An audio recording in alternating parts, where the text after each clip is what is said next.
Melihat paparan kita di atas, kita tidak mungkin dapat menemukan cara untuk memastikan pandangan mana yang benar, dikarenakan dua sebab. Pertama, karena usia Umar bin Khattab ketika meninggal masih diragukan kepastiannya. Ada yang mengatakan Umar meninggal pada usia 55 tahun dan ada juga menyebutkan 63 tahun. Begitu juga dengan Abdullah bin Amr ibnu Qutaibah, menyebutkan bahwa Abdullah meninggal pada tahun 60 Hijriah. Tetapi disebutkan Al-As Al-Ghabah, Abdullah meninggal pada tahun 60 Hijriah. Ada yang mengatakan 65 Hijriah di Mesir, ada yang menyebutkan tahun 67 Hijriah di Mekah, tahun 55 Hijriah di Taif, dan ada juga yang mengatakan tahun 68 Hijriah. Tahun 63 Hijriah sandarannya lebih jelas disebutkan dalam berbagai riwayat dari para ahli sejarah. Di samping kita memang tidak mampu memastikan bahwa Amr bin As meninggal pada usia 90 atau 99 tahun ataupun kurang maupun lebih dari itu. Para pakar sejarah tidak berhenti sampai di sini saja. Bahkan di antara para pakar ada yang berpendapat lain. Abu Al-Mahasin menyebutkan bahwa Amr bin As meninggal pada usia 99 tahun dan ada juga yang mengatakan 100 tahun. Sedangkan An-Nawawi menyebutkan bahwa Ammar meninggal pada usia 70 tahun.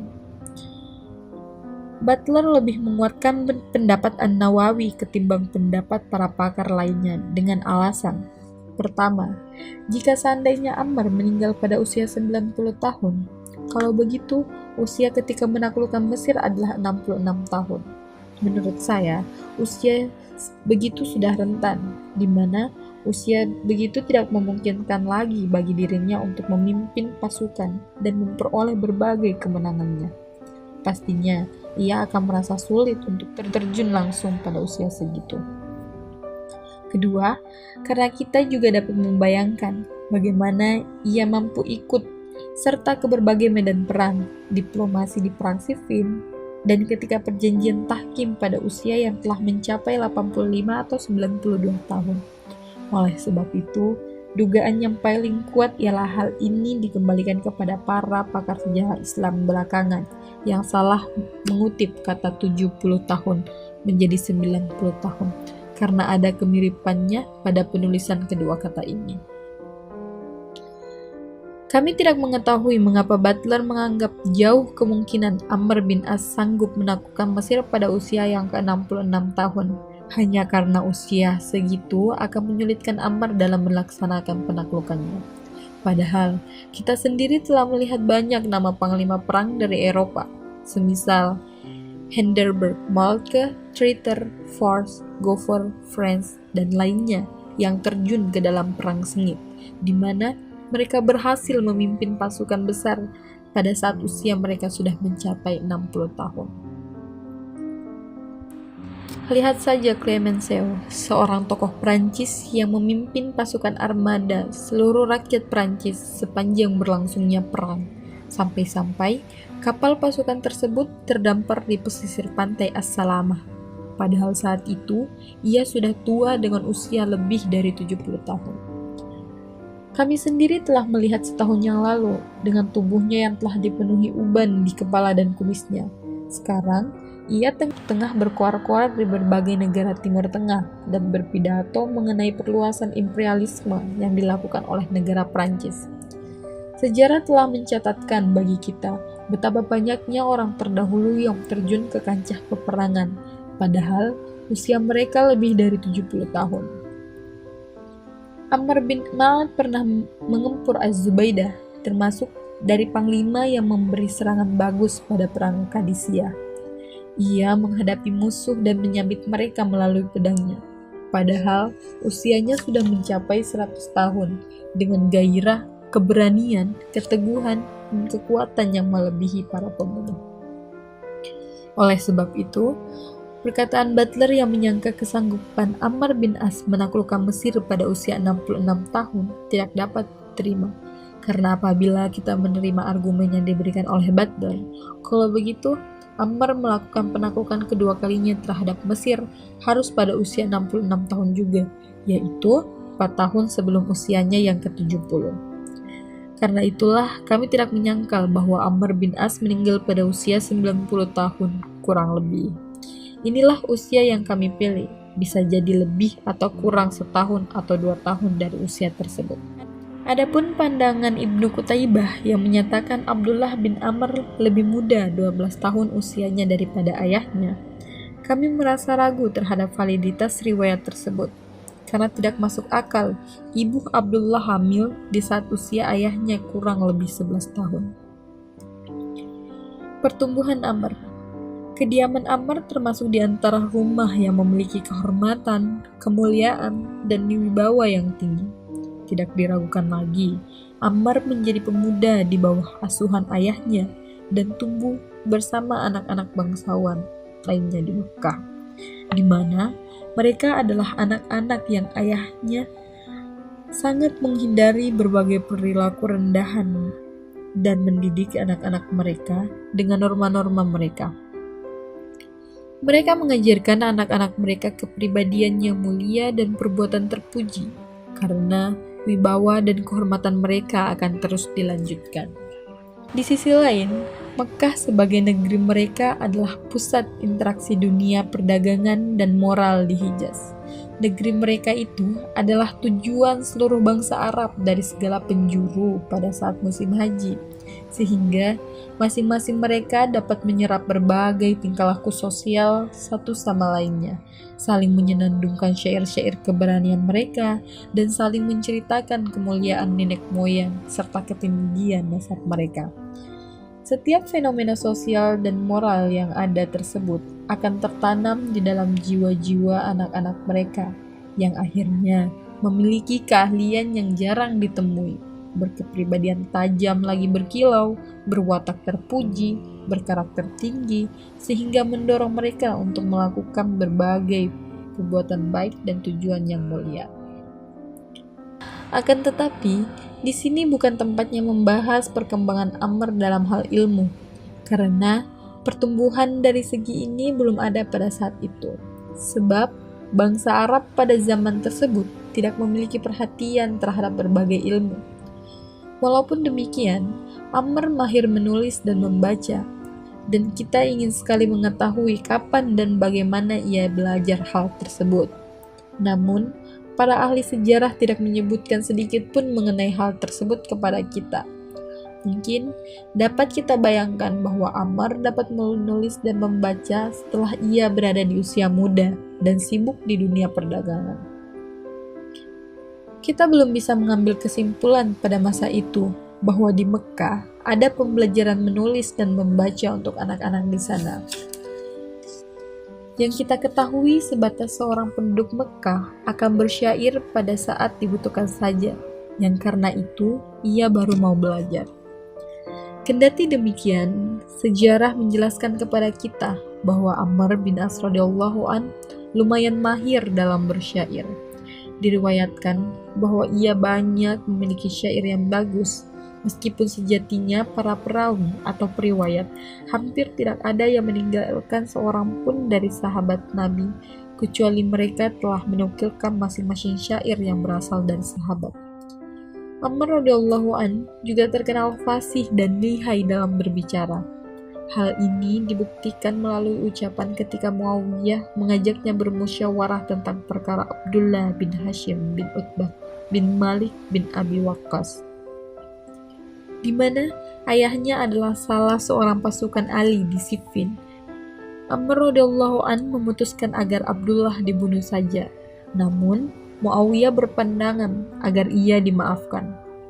Ammar radhiyallahu anhu pun keluar dalam keadaan marah dan menuliskan surat kepada Muawiyah. Aku menyuruhmu dengan sangat, engkau malah menentangku. Yang layak adalah pembunuhan terhadap Ibnu Hashim. Bukankah ayahnya, wahai Muawiyah, orang yang tidak ikut serta menyerang di hari-hari leher kita dihantam? Ia pun membantai kita hingga darah kita berceceran. Di padang Siffin layaknya danau Al-Hadarim. Ini anaknya, dan seseorang akan mirip dengan penggantinya. Karenanya, hampir saja engkau meraih penyesalan yang dalam. Aku tidak menunjukkan bukti kefasihan Ammar dari buku As-Sabaik Az-Zabahiyah yang memuat syair yang ia gubah sendiri dan khutbah dan tulisan-tulisannya. Ucapan-ucapan di buku itu adalah ucapan yang terlontar agar jujur dan bertindak, serta berbuat untuk memompa rakyatnya dan meningkatkan semangat pasukannya ketika akan menghadapi saat-saat perang. Gubahannya itu juga tidak sedikit tertuang dalam bentuk syair. Seorang ilmuwan Eropa sendiri telah mengakui bahwa deskripsi kondisi di Mesir yang disampaikan oleh Ammar kepada Umar bin Khattab termasuk dari salah satu ungkapan yang paling agung. Jiwa Ammar sering mengeluarkan ungkapan-ungkapan berbentuk berbagai kalimat yang menyentuh dan hikmah-hikmah yang indah. Inilah bukti yang amat jelas, sekaligus petunjuk tak terbantahkan yang menggambarkan kecerdasan akalnya, ketinggian nalarnya, ketakasan pola pikirnya, ketajaman pandangannya, dan keindahan bahasanya. Sekarang, kita akan memperlihatkan beberapa kalimat sederhana dari perkataan Ammar yang menjadi saksi fakta yang kami sebutkan ini. Di antaranya perkataan Ammar, orang bijak itu bukanlah orang yang mengetahui mana yang baik dan mana yang buruk. Namun, orang bijak itu ialah orang yang mengetahui mana yang lebih baik di antara keburukan. Ibnu Asakir mengutip dari Ammar bin As. Suatu hari, Ammar bin As berkata kepada Muawiyah, sesungguhnya orang yang dermawan itu adalah orang yang mampu memberikan hartanya saat ia merasa lapar.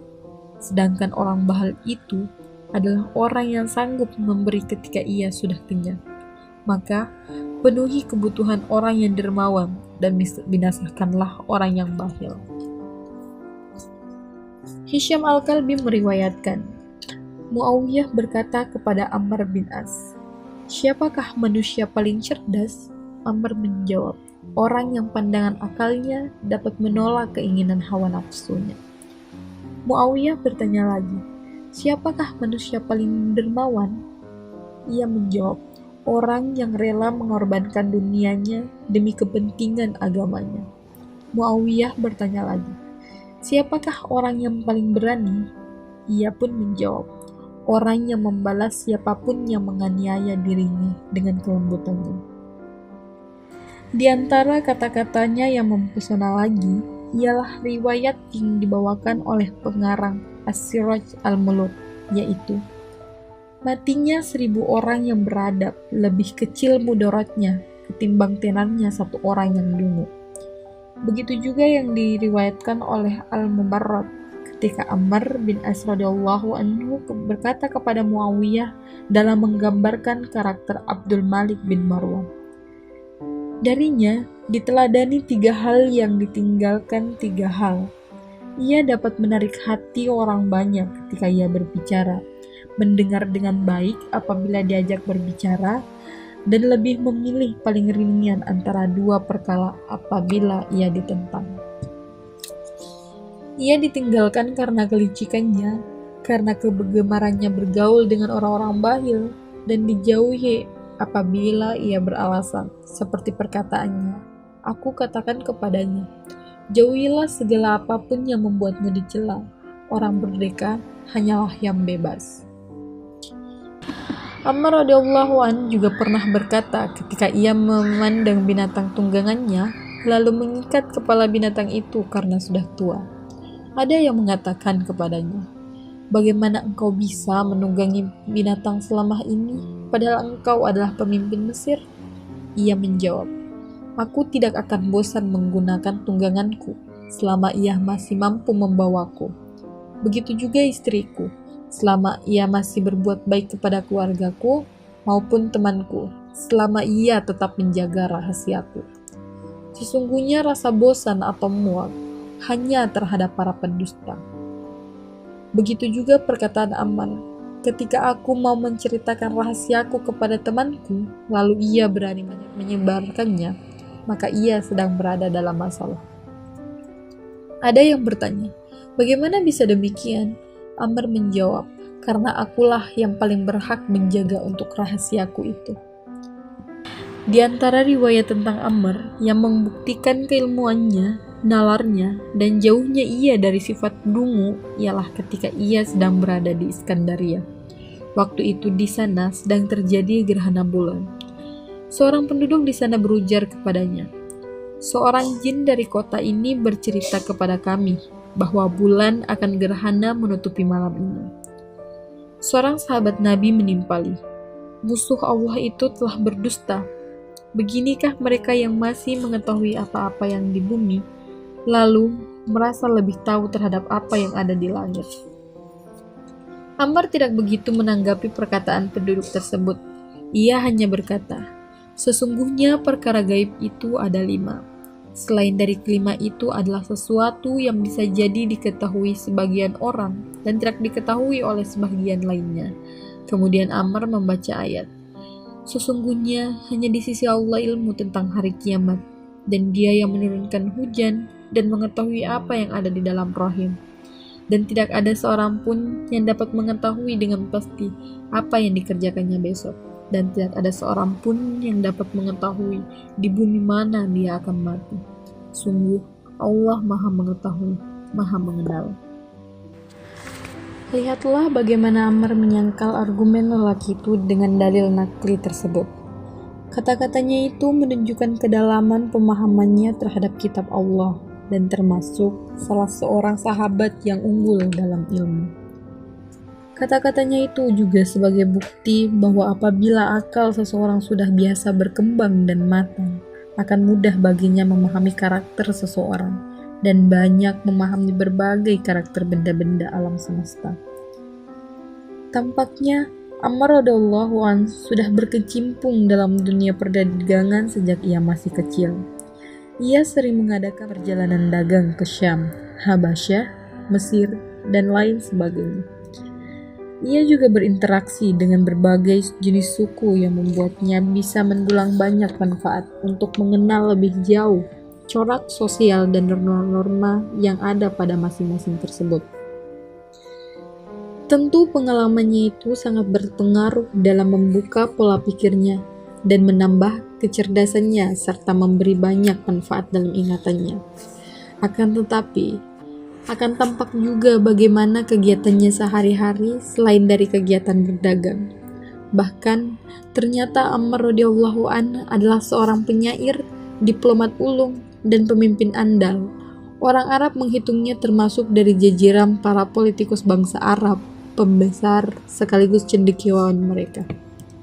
Ringkasnya, kita akan coba mengungkap hal itu dengan meneliti berbagai informasi sejarah yang ada tentang Ammar. Bagaimana keberanian, ketangguhan, dan kelihayan Ammar di medan laga. Begitu juga tingkat keilmuan, hikmah, tekad, keteguhan pendirian, amanah, dan kecerdasan, serta berbagai karakter terpuji lainnya yang terdapat pada dirinya. Seluruh karakter itu amat sangat jarang terkumpul pada jati diri tokoh-tokoh yang masyhur selain dirinya, dan termasuk dari sekian orang yang Allah anugerahkan nikmat, yang Allah beri taufik dalam banyak tindakannya, dan diberi kemenangan dalam berbagai kebijakannya. Karena hal ini, Ammar terbilang satu-satunya yang memiliki anugerah seperti ini di zamannya. Orang-orang cerdas di tengah-tengah kaumnya, sosok yang menjadi taring bagi bangsa Arab, singa di antara singa-singa mereka, serta pilar di antara pilar-pilar bangsa Arab. Ammar radhiyallahu an adalah seorang yang jujur tekadnya, kuat diplomasinya, dan pemberani. Dengan berbagai karakter dan perilaku inilah ia berhasil melakukan banyak peristiwa besar.